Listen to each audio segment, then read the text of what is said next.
Un saludo para todos y todas. En esta ocasión retomo el tema de los principales desafíos planteados al PSC en la actualidad. Voy a abordar tres puntos. Uno de ellos es la visión cristiana de la política, derechos humanos y movimientos sociales y organizaciones. Empiezo con el primer punto, visión cristiana de la política.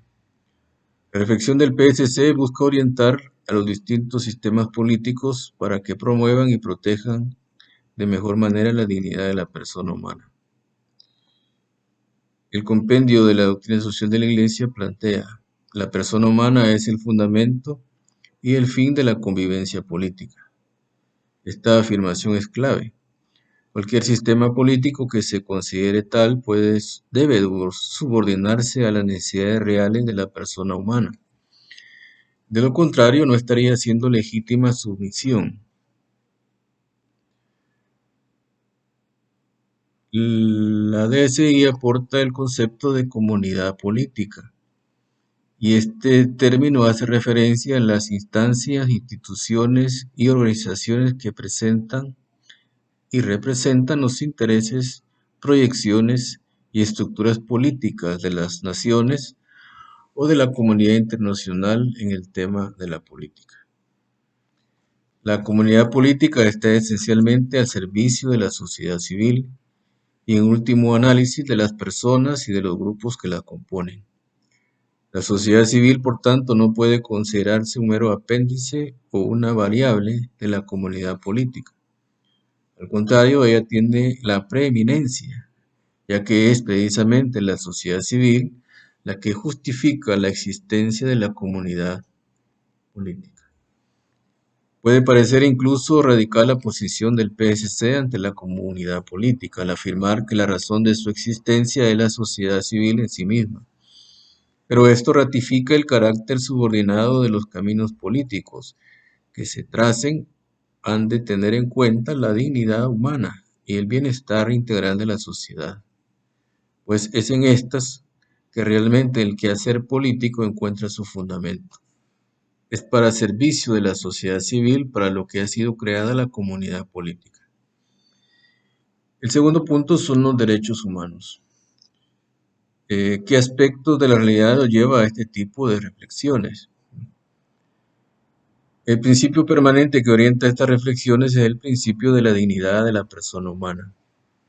La defensa y el cuidado de este principio conduce a la DSI a plantear el tema de derechos humanos y junto a este, la realidad marcada por la violación y el irrespeto a los derechos fundamentales, tales como el derecho a la vida, la educación, la salud, la vivienda, alimentación, libre movilización, libre expresión, libre organización de los individuos con el fin de promover y defender sus derechos, además la libertad religiosa, derecho y respeto de un ambiente sano, derecho al trabajo y sus exigencias en mejores condiciones laborales y los derechos de las mujeres. En la encíclica de Juan 23, Pacem in Terris, se detallan algunos puntos de los derechos del hombre, asimismo sus deberes. Juan 23 habla del derecho a la existencia y a un decoroso nivel de vida. En el tema de los derechos del hombre observamos que éste tiene un derecho a la existencia, a la integridad corporal, a los medios necesarios para un decoroso nivel de vida, cuáles son principalmente el alimento, el vestido, la vivienda, el descanso, la asistencia médica y finalmente los servicios indispensables que a cada uno debe prestar el Estado. De lo cual se sigue que el hombre posee también el derecho a la seguridad personal en caso de enfermedad, invalidez, viudez, vejez o paro. Y por último, cualquier otra eventualidad que le prive, sin culpa suya, de los medios necesarios para su sustento. También se menciona el derecho a la buena fama, la verdad y a la cultura. El hombre exige además por derecho natural el debido respeto a su persona, la buena reputación social, la posibilidad de buscar la verdad libremente y dentro de los límites del orden moral y del bien común, manifestar y difundir sus opiniones y ejercer una profesión cualquiera, Finalmente, disponer de una información objetiva de los sucesos públicos. Esto refiere al derecho a que se le diga la verdad, que no se le engañe, que no se le mienta. También es un derecho natural del hombre el acceso a los bienes de la cultura. Por ello es igualmente necesario que reciba una instrucción fundamental común y una formación técnica o profesional de acuerdo con el progreso de la cultura en su propio país. Con este fin hay que esforzarse para que los ciudadanos puedan subir, si su capacidad intelectual lo permite, a los más altos grados de los estudios, de tal forma que dentro de lo posible alcancen en la sociedad los cargos y responsabilidades adecuados a su talento y a la experiencia que hayan adquirido. También en Pachiminterri se habla sobre los derechos económicos y menciona lo siguiente: en lo relativo al campo de la economía es evidente que el hombre tiene derecho natural a que se le facilite la posibilidad de trabajar y a la libre iniciativa en el desempeño del trabajo. En relación a los deberes del ser humano, se aborda desde el numeral 28 al 34 de la Pachiminterris. Primero se afirma de que hay una conexión necesaria entre derechos y deberes.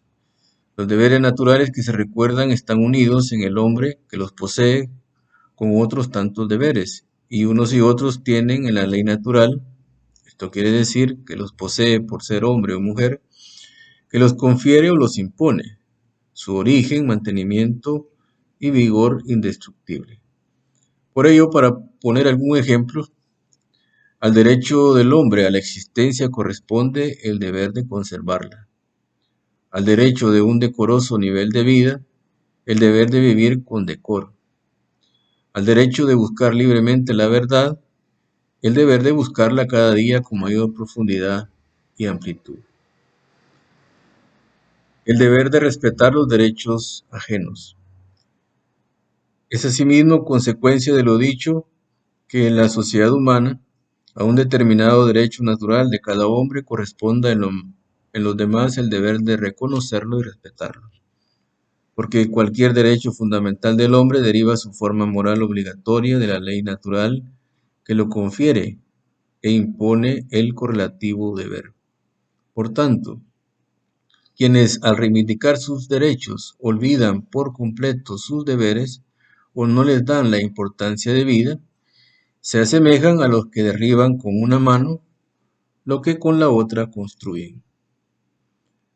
Se indica también el deber de colaborar con los demás. Al ser los hombres por naturaleza sociables, deben convivir unos con otros y procurar cada uno el bien de los demás. Por esto, una convivencia humana rectamente ordenada exige que se reconozcan y se respeten mutuamente los deberes y los derechos. De aquí se sigue también el que cada uno deba aportar su colaboración generosa para procurar una convivencia civil, en la que se respeten los derechos y los deberes con diligencia y eficacia. No basta, por ejemplo, reconocer al hombre el derecho a las cosas necesarias para la vida, si no se procura, en la medida de lo posible, que el hombre posea con suficiente abundancia cuanto toca a su sustento. A esto se añade que la sociedad, además de tener un orden jurídico, ha de proporcionar al hombre muchas utilidades, lo cual exige que todos reconozcan y cumplan mutuamente sus derechos y deberes, e intervengan unidos en las múltiples empresas. Aquí empresas se debe entender como unas acciones o tareas que implican esfuerzo y trabajo. Para la civilización actual, para que la civilización actual permita, aconseje o reclame. Se indica también el deber de actuar con sentido de responsabilidad.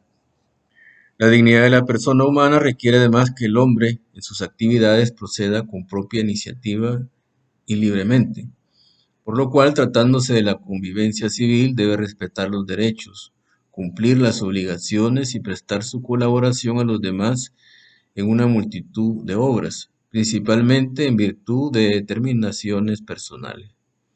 De esta manera, cada cual ha de actuar con su propia decisión, convencimiento y responsabilidad, y no movido por la coacción o por presiones de las mayorías de las veces provienen de fuera. Porque una sociedad que se apoye solo en la fuerza ha de calificarse de inhumana.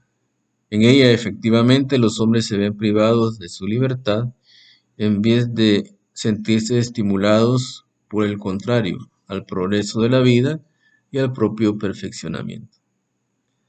El tercer punto y último, movimientos sociales y organización sindical. En el compendio de la SD encontramos unas reflexiones al respecto. En el numeral 308 leemos lo siguiente. El contexto socioeconómico actual, caracterizado por procesos de globalización económico-financiera cada vez más rápidos, requiere la renovación de los sindicatos. Aquí se habla concretamente de un tipo de organización. En la actualidad, los sindicatos están llamados a actuar en formas nuevas, ampliando su radio de acción de solidaridad de modo que sean tutelados, además de las categorías laborales tradicionales, los trabajos con contratos atípicos o a tiempo determinado, los trabajadores con un puesto de trabajo en peligro a causa de las fusiones de empresas cada vez más frecuentes, incluso a nivel internacional, los desempleados, los inmigrantes, los trabajadores temporales, aquellos que por falta de actualización profesional han sido expulsados del mercado laboral y no pueden regresar a él por falta de cursos adecuados para cualificarse de nuevo. Ante los cambios introducidos en el mundo del trabajo, la solidaridad se podrá recuperar e incluso fundarse mejor que en el pasado. Si se actúa para volver a descubrir el valor subjetivo del trabajo, hay que seguir preguntándose sobre el sujeto del trabajo y las condiciones en las que vive. Por ello son necesarios nuevos movimientos de solidaridad de los hombres de trabajo y de solidaridad con los hombres del trabajo. Espero que estos tres puntos sirvan para seguir entendiendo cuáles son esos desafíos que se le plantean al pensamiento social cristiano. Espero sus reacciones.